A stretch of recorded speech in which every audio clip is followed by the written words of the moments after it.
آج ہم خالص اور غیر خالص اشیاء کو سمجھیں گے۔ یہ ہے ایک آکسیجن سے بھرا ہوا سلنڈر۔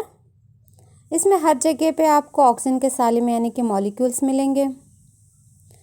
اس لیے ہر جگہ پہ جو آکسیجن کے مالیکیولز ہوتے ہیں ان کی کیمیائی خصوصیات یعنی کیمیکل پراپرٹیز بھی یکساں ہوں گے۔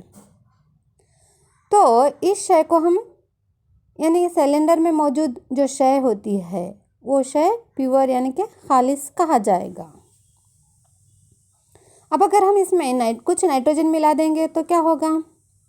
اب آپ کو اس سلنڈر میں دو الگ الگ طرح کے کیمیائی خصوصیات کیمیکل پراپرٹیز رکھنے والے سالمے ملیں گے، کہیں آکسیجن کے سالمے تو کہیں نائٹروجن کے سالمے۔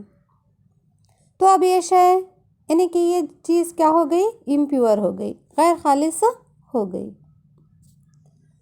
اب ہم آکسیجن کے اس سلنڈر میں ایک مخصوص مقدار میں ہائیڈروجن کو ملا دیتے ہیں تاکہ سبھی آکسیجن اور ہائیڈروجن کے سالموں کے درمیان کیمیکل ریاکشن کیمیائی تعامل ہو جائے۔ اب جب کیمیائی تعامل ہو جاتا ہے تو پانی بنتا ہے۔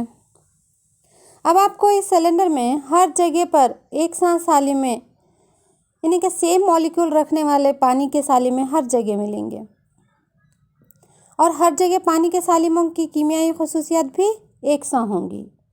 پانی کے سبھی سالموں کی کیمیکل پراپرٹی بھی یکساں ہی ہوں گی، سیم ہوں گی، اور وہ خصوصیات نہ تو آکسیجن کی ہوگی اور نہ ہائیڈروجن کی، کیونکہ کیمیائی تعامل کیمیکل ریاکشن کے دوران آکسیجن اور ہائیڈروجن کے سالموں کے درمیان کیمیائی بندھن بنتے ہیں، کیمیکل بانڈز بنتے ہیں۔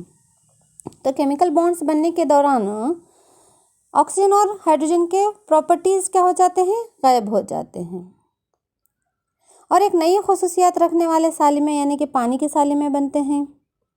تو پانی کے سالموں کے خصوصیات آکسیجن اور ہائیڈروجن کے خصوصیات سے بالکل مختلف ہوں گے۔